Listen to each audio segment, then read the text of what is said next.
보실 성경 말씀은 신약 성경 마태복음 제7장 21절부터 23절까지의 말씀입니다.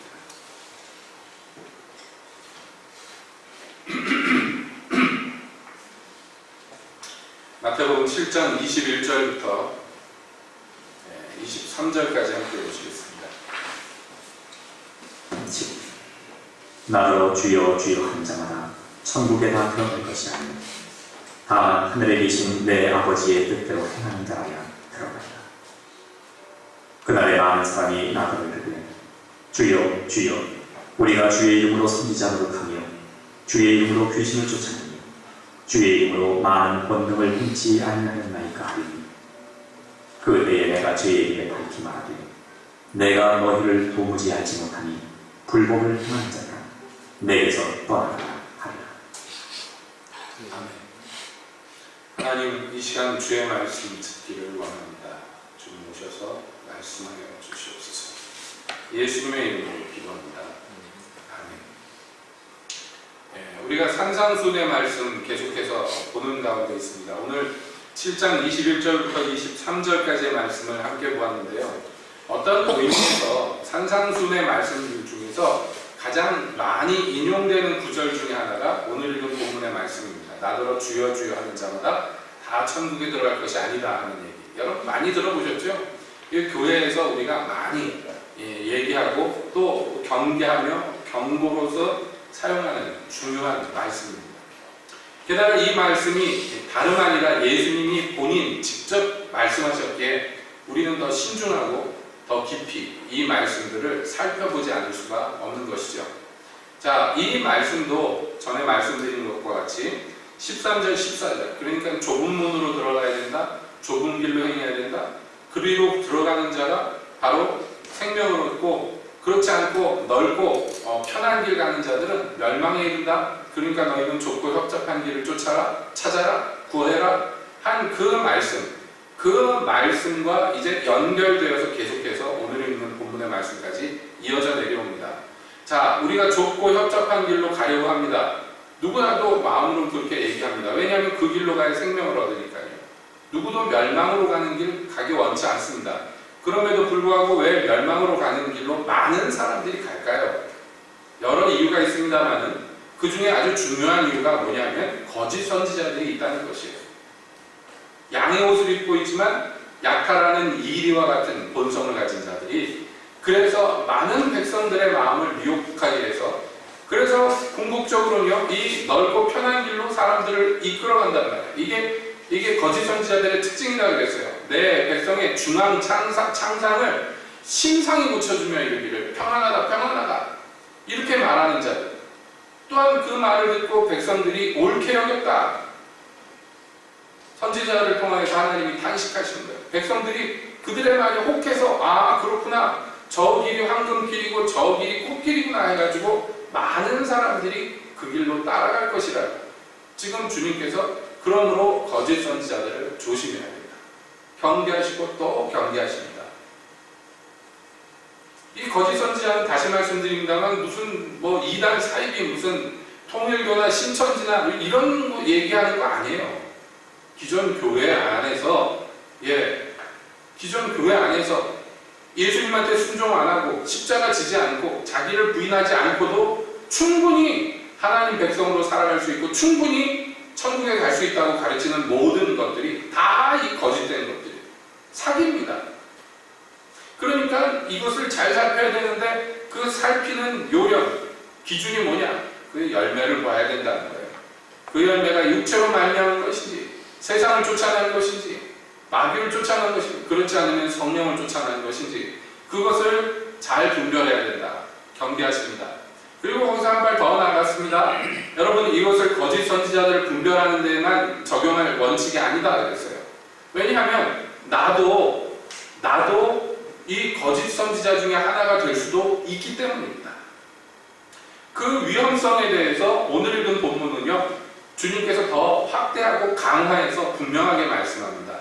여기 주님께서 그날에 라고 얘기하셔서 이 마지막 때에 주님 앞에 나와서 모든 산자와 죽은 자가 주님 앞에서 심판받는 어떤 날을 분명하게 말씀하시는데 그날에 보세요. 예, 한두 명이 아니라 많은 사람들이 내게 와서 말하기를 주여 주여 한단 말이에요. 여기에서 보세요. 여기 주여 주여 하는 사람들은요, 예수님 앞에 가서 두려워하거나 불안해하지 않습니다. 이들은 당당하고 자랑스럽습니다. 자기들은 충분히 천국에 들어가고 하나님 나라 백성이 될 수 있다고 믿어 의심치 않습니다. 이게 뭐냐? 이걸 뭐라고 그럽니까? 이거를 한마디로 자기 기만, 자기 확신이라고 합니다. 말씀드렸죠? 거짓 선지자로 우리가 분별을 해야 돼요. 열매를 보아서 잘 분별해야 돼요. 그리고 그것을 누구에게까지?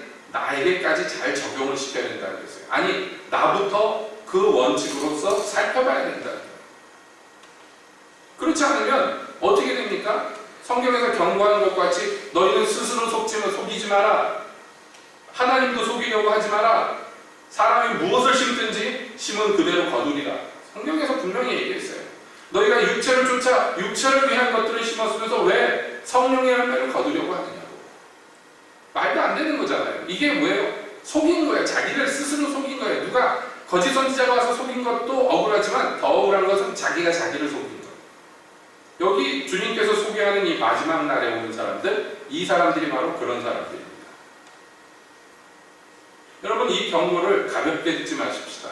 우리가 너무나 잘 아는 말씀이기 때문에 그렇구나, 그러면 안 되겠구나, 그리고 그냥 지나가는 경우가 너무 많아요.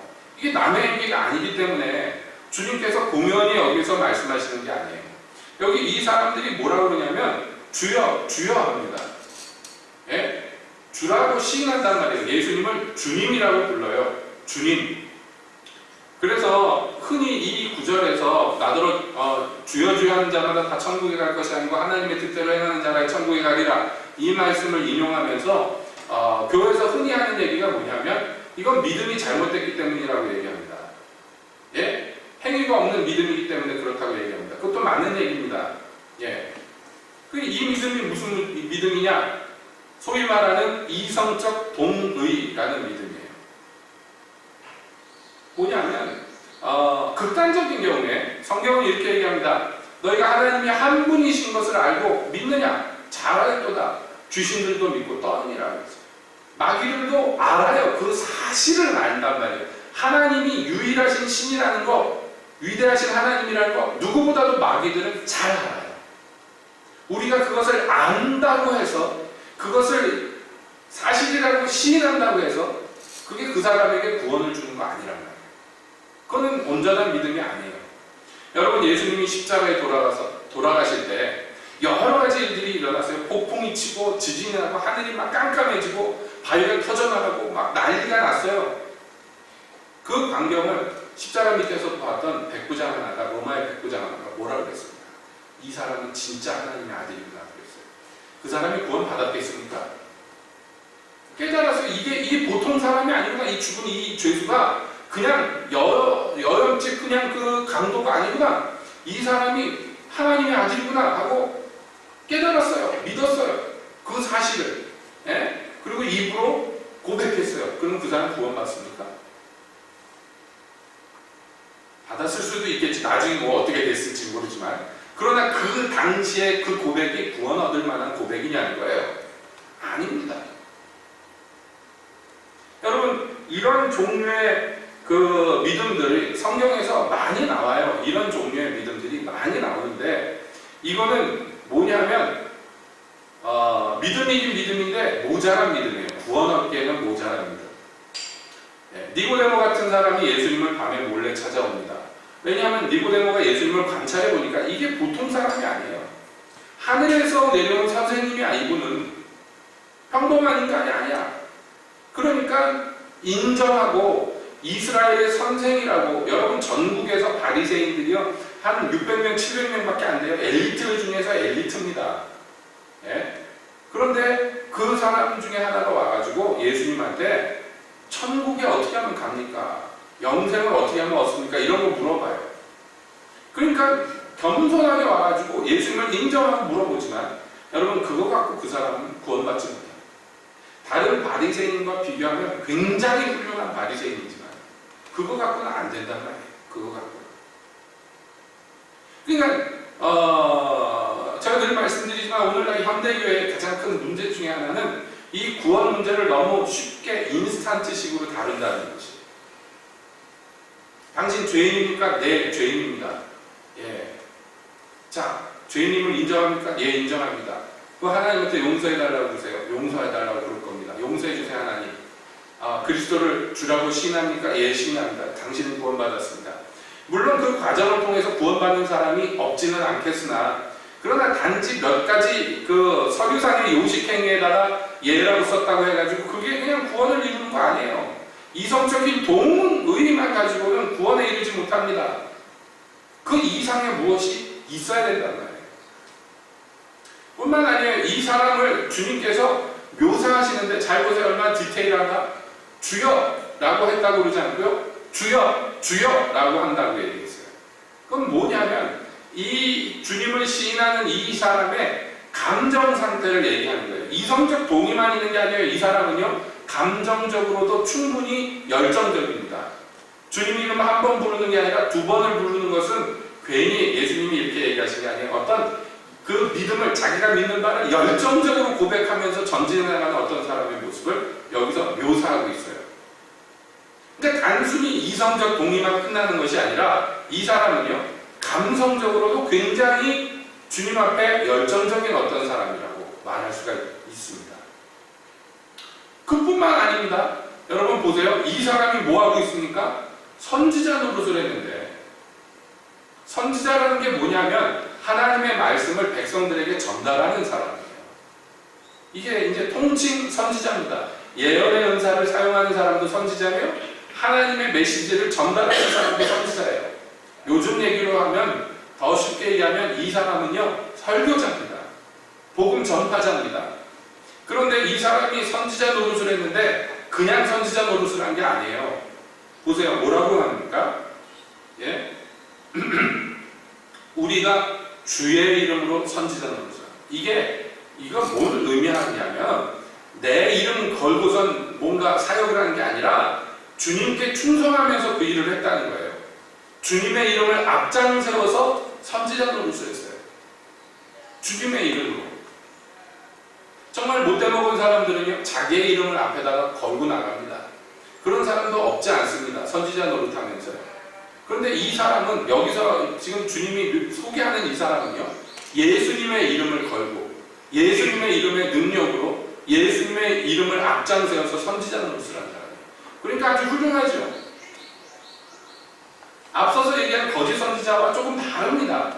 왜냐하면 앞에 나온 소개한 이 삼가에 대한 거짓 선지자는 어떤 사람이냐면요, 자기가 이리인 것을 인식하고 있는 사람이에요. 예? 선지자 노릇하는 목적이 뭐냐면 자기의 이익을 위해서, 양떼를 잡아먹기 위해서, 그래 선지자 노릇을 하는데 양들이 겁먹을까봐 양들을 속이려는 목적으로 양 가죽을 뒤집어 쓴, 그러니까 고의적인 거짓 선지자예요. 이 사람은 좀 나쁘게 얘기하면 악질적입니다. 그런데 이 뒤에 예수님이 지금 오늘 본문에서 소개하는 이 선지자는요, 자기가 하나님의 이름을, 예수님의 이름을 앞장세운 충성되고 진실된 선지자라고 스스로 믿는 사람이에요. 실제로 그렇게 했어요. 예수님의 이름으로. 자기의 이름으로 한 것이 아니고 자기의 이익을 위해서 한 것도 아닙니다. 이 사람은 아주 객관적인 면에서 볼 때 훌륭한 선지자 중에 하나인지도 몰라요. 뿐만 아닙니다. 이 사람은요, 또 주님의 이름으로 귀신을 쫓아냈어요. 그러니까 이게 뭐냐면, 여러분, 선지자가 거짓인가 거짓 선지자가 아닌가를 분별하는 기준 중에 하나가 뭐냐면요, 첫 번째가 주님의 말씀과 다른 말을 하면 그 거짓 선지자예요. 그 메시지가 하나님 섬기지 못하게 하면 이게 거짓 선지자죠. 구약에서 소개하는 거예요. 그 다음에 거짓 선지자는 뭐냐면, 뭐라고 하나님의 이름으로 말했는데 그대로 안 이루어지면 이거 거짓 선지자예요. 근데 이 사람은요, 주의 이름으로 지금 귀신을 쫓아냈어요. 그러니까 귀신들로 나가라 그러니까 귀신이 나갔어요. 여러분, 이게 쉬운 일이 아닙니다. 예수님이 귀신을 쫓아내니까요, 사람들이 다 놀라서요, 권세 있는 새 복음이다 그랬어요. 귀신이 어떻게 사람에게 복종하는가? 왜냐하면 그런 일이 전무후무하기 때문에 그렇습니다. 그러니까 이 사람이 행한 것은 굉장히 훌륭합니다. 대단합니다. 말뿐인 선지자가 아니라 실제로 귀신과 영적인 전투를 벌여서 승리하는 사람이에요. 여러분, 훌륭하죠? 거기서 끝납니까? 아닙니다. 거기서 더 나가는데 이 사람은요, 주의 이름으로 많은 권능을 행했어요. 그냥 귀신만 쫓아도 대단한데요, 기적을 행했다는 거예요. 기적. 그것도 자기 이름으로가 아니라 예수님의 이름을 가지고 기적을 행했어요. 많은 병자를 고치고 많은 기사를 일으켰어요. 자, 종합해 봅시다. 이 사람 대단하죠? 훌륭하죠? 이런 사람이 있으면 쫓아다니고 싶죠? 대단합니다. 그런데 지금 예수님이 묘사하는 이 사람은요, 어떤 모형이냐면 그럼에도 불구하고 천국에 못 가는 사람이라고 얘기합니다. 이 사람, 이런 종류의 사람. 자, 이렇게 이 말씀을 살펴보면 기가 막힙니다. 그러면 천국에 누가 가요? 아니말로 여러분 예수님의 이름 가지고 선지자 노릇이나 해봤어요? 예? 여태 예수 믿으면서 주님의 메시지로 누구에게 전달하고 막 그래 봤어요? 그래 보셨으면 다행이에요. 예수님의 이름으로 귀신 쫓아보셨습니까? 귀신이 나가던가요? 여러분들이 나가라고 하니까 나갔어요? 다행입니다. 얼마나 나갔어요? 몇 마리나? 몇 번이나? 많이? 여러분, 일반적으로 그냥 교회만 왔다 갔다 하는 사람들은 이런 체험을 못 해봐요. 그리고 예수님의 이름으로 막 기적을 행해보셨어요? 기적? 여러분 인생에서 기적이 무엇입니까? 우리 아이가 세상에 태어났을 때 그것이 기적이에요. 이딴 소리 하지 마시고 그 정신승리적인 말 하지 말고 진짜 기적 말이에요. 진짜 기적. 뭐 바다가 갈라진다든지 하늘에서 만나가 내린다든지 병자가 눈앞에서 고쳐진다든지 뭐 죽은 사람이 살아난다든지 하는 종류의 기적들 말이에요. 권능. 응? 그러니까 예수님이 지금 이 묘사하는 사람들은 어떤 면에서 볼 때, 객관적으로 볼 때 최소한 여기 계신 우리들보다는 평균적으로 월등한 어떤 영적인 사역자들, 대단한 사람들이에요. 이런 사람이 진짜 있다면 현재 대단한 사람 아니에요? 그렇지 않습니까? 예? 인선이가 나를 빤히 보는 게 목사님은요 그러는 표정으로 쳐다보는데 나도 안 되지. 이렇게 자신있게 예수님 앞에 가서 예수님의 이름으로 제가 선지자 노릇을 했고 예수님의 이름, 이게 뭐 얘기하는 거예요? 칭찬받으려고 하는 얘기예요. 지금 자신이 만만하고 걱정이 없고 두려움이 없어요. 근데 예수님이 그들에게 뭐라고 대답하시냐? 내가 너희를 도무지 알지 못한다. 여기 우리말 성경에 도무지 알지 못한다 하는데 직역하면 뭐냐면 처음부터 너랑 나랑은 알지 못한 사이다. 시작부터 너랑 나랑은 같이 안 있었다. 처음부터 너를 몰랐다고 해요. 이 사람은 평생 예수님의 이름을 빌어다 썼는데 예수님은 말씀하시기를 너가 그 일을 시작할 때부터 나는 너랑 상관이 없었다. 이렇게. 그러니까 그게 뭐냐면 이 사람이 한 일이 뭐가 되느냐면 그래서 불법이 되는 거예요. 불법. 이런 말씀들을 보면 예수님의 제자들처럼 한숨을 쉬면서 그래요. 그러니 누가 천국에 갈 수 있습니까? 여러분 여기에서 이제 우리가 만나야 되는 진실이 여기에 있습니다. 주님께서 이 얘기를 하시는 것은 너희 천국 가기가 얼마나 힘든지 아냐 그 얘기하려고 하는 거 아니에요. 주님이 이 말씀하는 것은 무슨 말씀이냐면 이런 사람들조차도 못 가는 천국에 이거보다 못한 사람들이 가려면 어떻게 해야 돼요?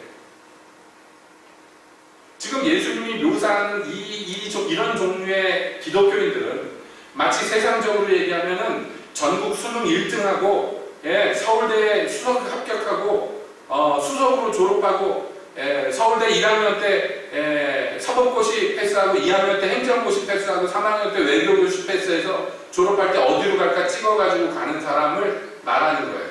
세상적으로 얘기하잖아요.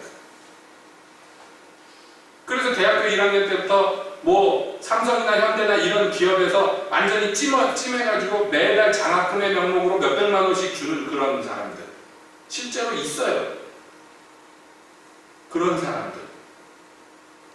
예? 하버드나 옥스퍼드나 캠브리지에서 언제라도 우리 학교 오고 싶으면 언제라도 오라고. 예, 공문이 오는 그런 종류의 사람들.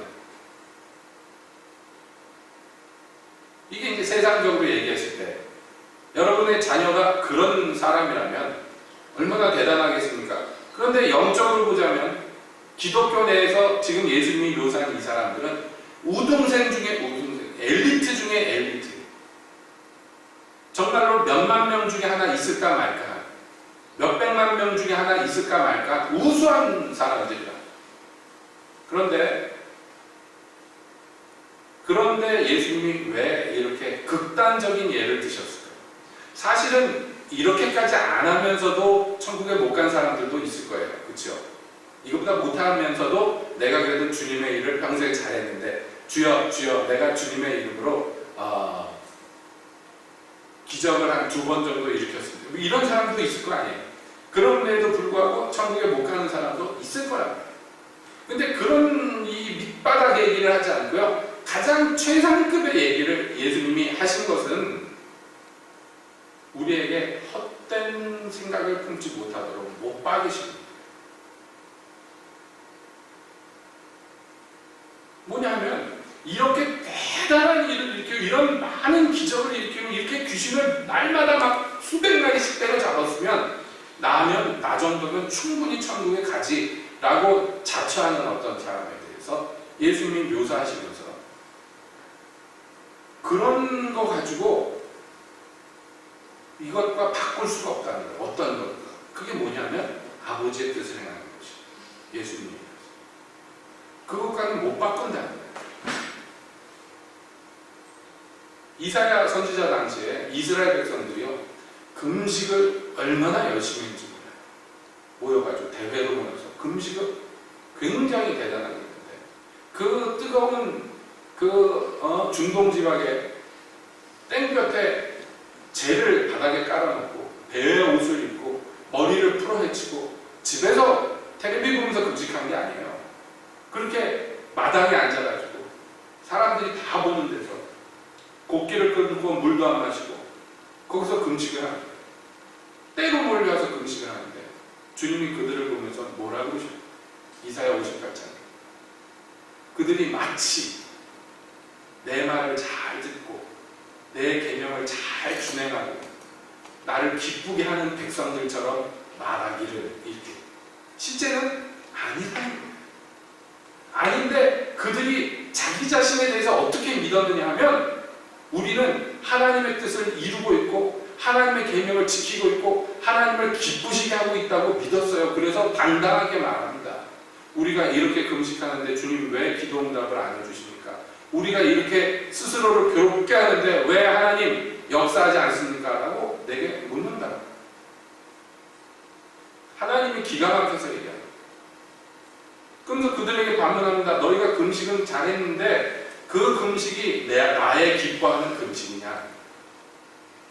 그러니까 초점이 틀렸어요. 금식하는 데만 초점이 맞춰져 있지 이걸 통해서 하나님이 기뻐하시는가에 대해서는 관심이 없었어요. 그러니까 이게 애초에 문제가 있는 거예요. 시작부터 이 금식은 제가 지금 한 예를 들었어요. 그러니까 이 사람들은 우리가 이렇게 열심히 금식했기 때문에 이 금식이라는 이 말하자면 우리가 이룬 이 결과가 충분히 하나님을 움직일 수 있다고 믿었어요. 많은 기독교인들이 이 오류에 빠집니다. 내가 이런 귀한 것, 저런 대단한 것을 했기 때문에 하나님께서는 나를 인정해 주실 거야 라고 생각합니다. 그런데 여기 자기들의 입으로 고백했거니와 여러분 이 사람들이 여러 가지 일들을 했지만은 실제로 그런 일들이 일어났지만 이거 예수님의 이름으로 했다고 자기들 입으로 고백합니다. 그러니까 자기들의 능력이 아니에요. 수고는 했지만 그러니까 발람에게 초청받아가지고 이스라엘을 저주하려고 산꼭대기에서 저주하려고 입을 딱 열었는데 여러분 그 입에서요 막 축복이 나갑니다. 발락이 화가 났어요. 아니 누가 축복하라고 당신 스카우트한 줄 아냐고. 발락이 당황했어요. 다시 해보겠다고. 그래서 수작을 부립니다. 이스라엘이 다 보이는 데서 시작을 했는데 산꼭대기에서 이스라엘이 살짝 가리고 끝에만 보이는 데로 장소를 옮겨가지고 수작을 부린 거예요. 그걸 뭐라고 하냐? 성경은 사수를 부렸다고 해요. 하나님 어떻게 속여놓은 격을 입을 딱 열었는데 또 막 이스라엘을 어마어마하게 축복하는데요. 여러분 발람이 한 그 예언의 말들 중에요. 심지어는 예수님이 오시는 것까지 얘기합니다. 발람이 그 산 위에서 예언한 내용들이요. 얼마나 신령하고 얼마나 순전하고 얼마나 대단한지 몰라요. 전 구약에 있는 예언들 중에서도 손에 꼽힐 만한 그런 축복의 예언이에요. 그럼에도 불구하고 여러분 이 발람은 성경에서 저주받은 사람, 대표적인 케이스. 저주받은 미친 선지자. 그래서 결국에는 발락이 이스라엘 손에 죽을 때 함께 죽어버렸어요. 거기서. 여러분 그 사람이 한 행동들, 그 사람으로 말미암아 나타난 결과물들이 정말 훌륭하고 그것이 많은 사람들에게 축복이 될 수도 있어요. 그럼에도 불구하고 그 사람 자체는 예수님하고 상관없을 수도 있다. 이거는 굉장히 무서운 얘기입니다. 왜냐하면 앞서서 우리가 기준을 보았는데 그게 뭐냐면 열매를 보아서 나무를 한다 이랬죠. 이게 첫 번째 기준이에요. 근데 열매가 굉장히 좋아. 그럼에도 불구하고 나무가 안 좋을 수도 있다는 얘기를 지금 예수님이 하시는 거예요. 물론 열매가 좋지 않으면 당연히 나무도 안 좋죠. 그건 누구나 알 수 있어요. 그런데 열매가 좋은데 나무가 악해. 세상에 이럴 수가 있을까 싶은데 그럴 수 있습니다. 뭐 옛날 얘기 안 하고 요즘에 일어나는 일들도 보면요. 종종 그런 것들을 봐요. 큰 부흥을 어떤 목사님 중심으로 해가지고 큰 부흥이 일어나는데 몇 년 전에 일어났던 미국에서 일어났던 부흥 같은 경우에도 그렇죠. 전 세계적으로 이슈가 됐던 부흥이에요. 왜냐하면 최초의 인터넷을 통한 부흥이 일어났어요. 미국에서. 인터넷이 활발해지면서 실제 그 부흥의 장소에 사람들이 일반적으로 모였잖아요. 그 전 세대에. 그런데 이제는 인터넷으로 생중계하는 그 예배를 보다가 사람들이 병이 났고 막 기적이 일어나고 그랬어요. 그래서 새로운 종류의 부흥이다. 그래서 그게 굉장히 이슈가 되고 그랬는데 결국에는요 그 부흥을 인도하던 목사님이요 굉장히 안 좋게 끝나버렸어요. 그 부흥이 비참하게. 그래서 그 목사님 때문에 그 부흥 전체가 매도를 당하게 돼요. 분명히 그 부흥을 통해서 구원받은 사람들이 많고 그 부흥을 통해서 여러 가지 기적들을 경험하고 치료받고 막 회복된 사람들이 많은데 그런데 그 목사님 때문에 그 부흥을 통해서 은혜 받은 사람들, 구원받은 사람들 그런 사람들까지 다 매도를 당하는 이상하게 끝나버리는 비참한 경우. 부흥의 이 한참 불붙는 기간 동안에 여자 비서하고 불륜을 저지르고 뭐 여러 가지 사건을 저지르고 그 부흥의 불이 타오르고 실제로 매일매일 그 부흥 집회에 인도하고 기적을 일으키던 그 동시간에 뒤에서는 못할 짓들을 하고 있었어요. 그게 나중에 다 들통이 났어요. 이런 일. 전 세계에서 제일 대단한 선지자 2명을 꼽아라 그러면은 딱 꼽혔었던 2명이에요. 2명. 전 세계 랭킹 1, 2위 누가 1위냐 가지고 막 이 다퉜던 한 목사님. 미국의 목사님. 평생 동안 70도 넘는 그 나이가 될 때까지 수많은 기적들을 일으키고 수많은 이 사람들에게 구원을 베풀고 수많은 병자를 고치고 뭐 말도 못해요. 그런데 그 와중에 그러한 일들이 다 일어나고 있는 그 기적의 와중에 계속 지속적으로 성적인 범죄가 저질러졌다는 게 결국에 나중에 터져나왔어요. 그러니까 사람들이 어리둥절한 거야. 그러면 그 기간이 오래, 그 사람이 범죄한 기간이 한 번 우발적으로 일어나는 것이 아니라 동성애를 저질렀는데 그것도 젊은 목사가, 예? 이 늙은 목사가 참 상상하기도 그렇죠. 그 기간이 길었는데 그 기간 동안에 기적이 계속 일어났었어요. 많은 사람들이 치료받고 많은 사람들이 구원받았어요. 그럼 그거 뭐냐는 거예요. 어리둥절한 거예요. 사람들이 어리둥절한 거예요.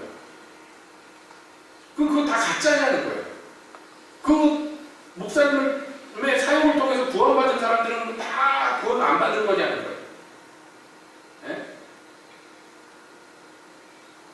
여기에서 우리가 발견하는 건 뭐냐? 사도 바울이 평생에 두려워한 게 무엇이었습니까?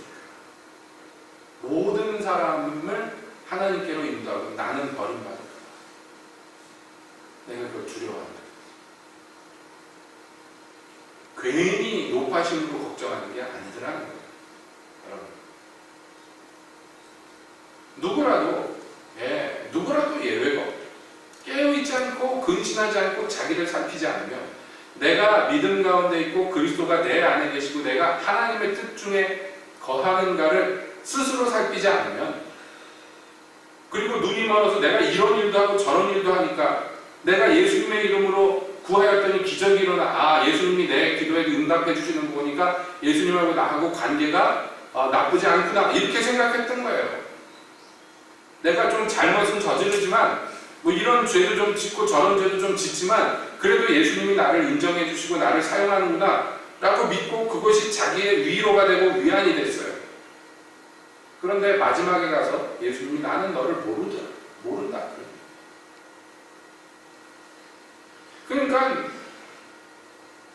중요한 건 뭐냐면 우리가 기적보다 훨씬 사소하게 보통 생각하는 작은 일들이 사실은 기적보다도 훨씬 중요하다는 거예요. 여러분 너무나 잘 아는 말씀이지만 우리 고린도전서 13장에서 사도 바울이 뭐라고 얘기합니까? 내가 천사의 말과 사람의 방언을 할지라도 사랑이 없으면 소리나는 구리와 울리는 꽹과리가 되고, 내가 모든 지식을 알고 산을 옮길 만한 모든 믿음이 있을지라도 사랑이 없으면 아무것도 아니고, 내가 죽은 자를 살리고 뭔 짓을 하고 이것도 하고 저것도 하고 심지어는 나를 불사르게 내어준다 할지라도 사랑이 없으면 나는 아무것도 아니야. 아무것도 아니라는 게 뭐예요? 아무것도 아니라는 게 그게 가치가 없다는 거예요. 그 놀라운 일들이 가치가 없다는 거예요. 무슨 기적이 일어나고 무슨 기적이 일어나지만 기적 자체가 가치가 없는 건 아니고 그 기적을 통해서 분명히 은혜 받고 그 기적을 통해서 도움받는 사람들이 있습니다. 그것 때문에 기적이 일어나는 거예요, 사실은. 그런데 정작 그 기적을 일으킨 사람은 아무것도 아니란 말이에요. 아무것도 아니에요. 하나님 앞에서. 그 사람이 등한시했던 건 뭐예요? 사랑. 사랑은 기독교인들 당연히 하는 거지 라고 생각하고 등한시했어요. 그리고 생각해보세요, 여러분. 방언 못하시는 분이 난 방언하고 싶은데 한다고 돼요?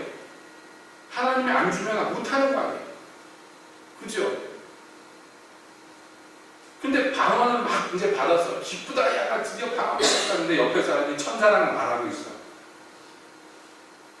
그러면 여러분 무슨 생각이 들까요? 나도 하고 싶은데 천사랑 만나고 와가지고 뭐 얘기를 막 해. 천사님이 그러는데 뭐 하고 나도 천사랑 만나고 싶어. 천사랑 얘기하고 싶어. 그럴 거 아니에요. 그렇죠? 아니에요? 그런 마음 당연히 들죠. 그러다가 보면 어디에만 관심이 가요? 사랑에 관심이 갑니다. 사랑은요 나타나는 게 없고 당장에 재미난 것도 없고 당장에 이익되는 것도 없어요. 왜냐하면 사랑은 오래 참아야 됩니다. 오래 참는 거 싫어요. 막 날라다다다다 방언하는 게 좋고 천사랑 만나서 날아다니는 게 좋지. 아니에요? 천사가 와가지고 오늘 천국 좀 가볼래? 예! 오늘은 그러면 동쪽 3번 게이트로 한번 들어가보자. 12문 중에서 천국을 막 데려가서 막 관광시켜주고 왔어. 얼마나 좋아. 그런데 진리와 함께 기뻐하고 이런 건 별로 재미없어요. 고리타분. 모든 것을 믿으며 모든 것을 참으며 모든 것을 기다려주는 게 속만 쓰리고 속병만 나아요. 왜냐하면 내가 누구 참아주고 기다리고 믿어주고 막 그러면 그 사람이 즉각 반응하면 재미난데 대부분 그런 경우에는 그냥 계속 참아줘야 되고 계속 기다려줘야 돼요. 네. 사람 변화되는 정말 오래 걸려요. 사람 없으면 못 기다려줘요. 그렇죠? 사랑은 고달프고 재미가 없어요. 흥미진진한 것도 없어요. 믿음으로 산을 막 옮겨서 바다에 막 산이 가서 떨어지고 그러는 거 보는 게 재미나고 흥미롭지. 신앙생활에 있어서. 그렇지 않아요? 여러분 제가 기적을 폄하하는 거 아닙니다. 오해하지 마세요. 은사들을 무시하고자 하는 것도 아니에요. 그러나 우리가 기독교인으로서 정말 정확한 가치를 알아야 된다는 거예요. 진짜 가치 있는 게 뭔지를 알아야 돼요. 그런 것들이 다 귀하고 다 아름답고 다 좋고 우리의 유익을 위해서 주께서 주시는 거지만 그러나 사랑하고는 바꿀 수가 없는 거예요. 사랑하고는. 그렇잖아요. 하나님이 우리에게 그러면 무슨 뜻을 갖고 계세요? 네? 아버지의 뜻대로 행하는 자라가 천국에 간다는 거예요. 아버지의 뜻이 뭐예요, 여러분? 너무 많아서 얘기할 수도 없고 그걸 어떻게 다 아냐 이렇게 얘기할지 모르지만 그 중에 그래 다 몰라. 우리가 아버지의 뜻 다 모른다 쳐요. 그런데 여러분 그래도 최소한 제일 중요하게 아버지가 제일 중요하게 여기는 뜻이 뭔지 그리고 두 번째 중요하게 여기신 뜻이 뭔지는 우리가 알잖아요. 그쵸? 뭡니까? 쉽게 얘기하면 하나님 사랑하고 이웃 사랑하는 거죠. 너무 많이 들어서 지겨워요. 그거 모르는 기독교인이 어딨어. 그거 말고 어떻게 해야지 방언이 바뀌는지 좀 가르쳐주세요. 내가 방언을 받았는데 3년 동안 했는데 맨날 똑같은 방언만 하는데 저 암흑의 권사님은 방언 받은 지 1년밖에 안 됐는데 벌써 방언이 6번째 바뀐다고. 나는 어떻게 바뀌어요? 이런 건 진짜 관심 있고 이런 거 얘기해주면 눈이 반짝반짝 합니다. 근데 사랑 얘기하고 그러면 동태눈들이 돼가지고 다 해롱해가 졸립죠? 다 아는 얘기인데 그거 뭐하러 하는 거예요? 여러분 정말 중요한 게 뭔지를 우리가 뭘 붙들어야 되는지를 놓치면 안 돼요. 예수님의 이름으로 선지자 노릇하고 예수님의 이름으로 귀신을 쫓아내고 예수님의 이름으로 권능을 행해도 아닌 말로 하나님 사랑하는 데서 실패하고 이웃 사랑하는 데서 실패하면 이 사람은 아무것도 아니에요. 그가 한 일은 아무것도 아니에요. 무가치할 뿐만 아니라 오히려 그것이 그 사람에게 해가 된단 말이에요. 그 사람이 한 일들로 말미암아 유익을 본 사람들은 남들은 이익을 볼 거야. 근데 정작 자기 자신은 그동안 물론 사람들이 인정해주고 칭송해주고 뭐 그런 건 있었겠지요. 응? 그런 건 있었을 거 아니에요. 그러나 끝에 가서 예수님이 모른다고 하는데 그게 무슨 소용이냐. 참 이게 중요하죠. 얼마나 중요하죠. 오전 시간에 잠깐 얘기했지만 여러분 어떤 한 목사님이 문명의 삶을 살아야 된다고 주께서 얘기하셨다고. 문명의 그분이 뭐 한국 교회한테 그렇게 유명한 것도 아니에요. 사실은 아는 사람만 아는. 그렇잖아요. 아주 유명하고 막 기독교 방송에 맨날 나오고 그러는 분도 아니잖아요. 지금만 해도 충분히 무명이라고 얘기할 수 있는데 주님이 그것도 안 된다. 사람마다 케이스마다 다르겠지만은 왜 그런지 아세요? 여러분 유명해졌는데 주님으로부터 버림받으면 어떻게 해요? 예를 들어서 유명해져서 사람들이 인정해주고 여기저기서 알아봐주고 불러내고 강사료도 막 오르고 그러면 좋겠지. 근데 주님이 나 너 모른다 그러면 어떻게 할 거예요? 그러니까 이건 뭐 목사들뿐만 아니라 여러분도 마찬가지예요. 여러분 인생에서 각기 추구하는 게 있을 거예요. 그리고 그 추구하는 게 이루어졌을 때 무척 기쁠 거예요. 자기 소원이 이루어지면 엄청나게 기쁠 거예요. 그렇죠? 네. 아마 유집사님이 아마 예원이가 서울대 가면 굉장히 기쁘실 거예요. 그렇죠? 하버드 가면 더 기쁘겠지? 그 깊은 소원이 이루어지는 게 좋잖아요. 소원이 이루어지는 게 사람에게 양약과 같다고 그랬어요. 그게 얼마나 사람을 북돋아주고 기쁘게 해줍니까? 그러나 여러분, 그 소원이 이루어지고 정작 중요한 걸 잃어버려요. 그게 무슨 소용이 있냐? 주님께서 말씀합니다. 앞서서 우리 삶 속에서 근심하지 말아야 될 것에 대해서 주님이 얘기하시면서 뭐라 그랬어요? 몸이 의복보다 중요하지 않느냐고. 예. 음식보다 생명이 더 중요하지 않냐고. 그 가치 기준이 다 중요한 거지만 그 무게에 있어서 완전히 다르단 말이에요. 가치가. 좋은 옷 입는 건 좋지만 몸이 병들어 죽어버리면 그 좋은 옷이 뭐예요? 수위밖에 안 되잖아요.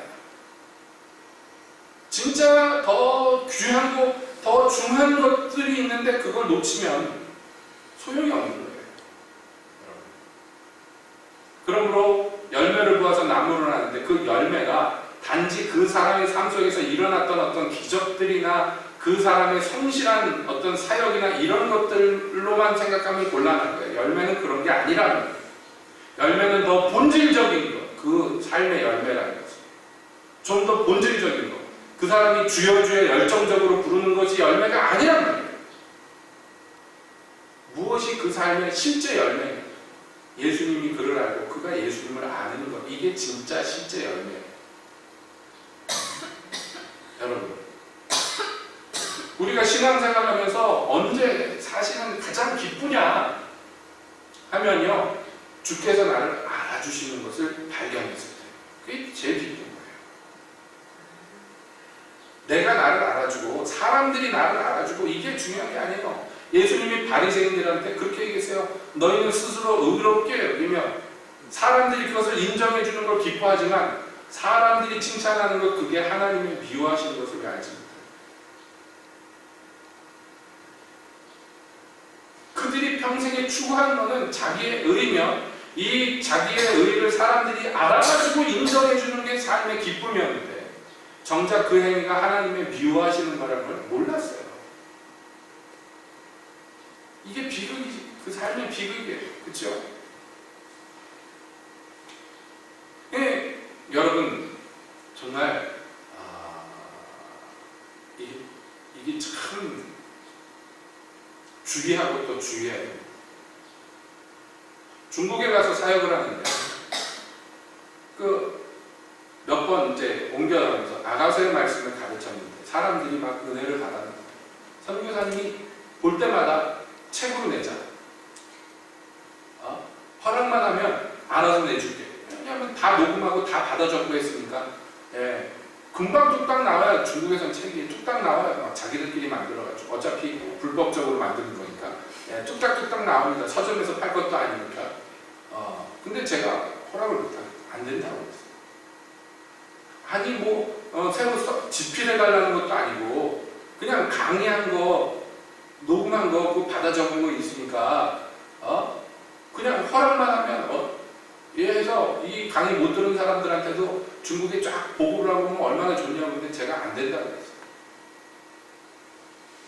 여러 가지 이유가 있었습니다만 볼 때마다 그 얘기를 하시는데 볼 때마다 제가 안 된다고 했어요. 지금 건 10년째 안 된다고 그러고 있어요. 여러 이유가 있습니다만은 그 중에 한 가지 이유가 이거예요. 주님께서 허락을 안 하시는 게 제일 중요한 이유고, 괜히 바람 들어가면 안 돼요. 바람 들어가면. 제가 이런 종류의 얘기들을 선교지에서 들을 때 안 된다고, 왜 안 되냐고, 버릇 나빠진다고 제가 그렇게 얘기해요. 누구 버릇이 나빠지냐고, 제 버릇이 나빠져서 안 된다. 사람들한테 선생님 소리 듣는 것, 사람들한테 아버지 소리 듣는 것, 예, 이게 화가 되는 거예요. 사람들한테 존경받아야지 멸시받는 것보다 낫지요. 착한 행실로 존경받는 거니까 나쁜 것은 아니지만 자칫 잘못하면 그것마저도 해가 되고 독이 되는 거예요. 그냥 하나님께 단번에 한 번 쓰였으면 그것으로 감지덕지 감사한 거지. 괜히 책 나와가지고 여러분 중국에서 책 한 10권 정도 갖고 와서 여러분한테 한 권씩 주면서 제 책이 중국에서 나왔습니다. 앞에 페이지 열면 제 사인도 들어있습니다. 하하하. 여러분 이러다가 맛이 가는 거예요, 인간들이. 다른 훌륭한 분들은 그런 것도 시험거리가 안 되겠지만 저 같은 인간은 그런 것으로 버릇이 나빠져요. 영적인 버릇이. 그걸 경계하는 거예요. 스스로가. 경계하는 거예요.